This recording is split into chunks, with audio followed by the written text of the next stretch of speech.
तुम्हाला सांगतो. आणि या जगाच्या बाजारात नवऱ्याला सोन्या इतका भावाला पाहिजे तुम्हाला सांगतो.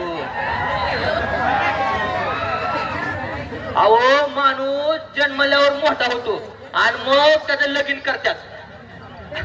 लग्नानंतर बायकोची वटवट चालू झाली की जीवनाचं मात्र होतं. हे जर मला माहित असतं ना तर मी गाड्याचा जन्मच घेतला नसता. बघा मी देवाला विनंती करणार आहे, देवा पुढचा जन्म मला बाईचा दे आणि त्या राजीला गडी कर, मग तुला चावतो बघा हिंगा.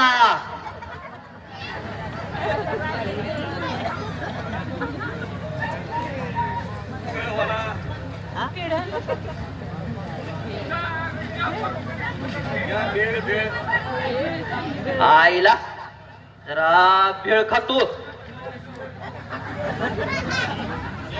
हा हा भाया आता भेळ खातो आणि देतो बघा ताणून.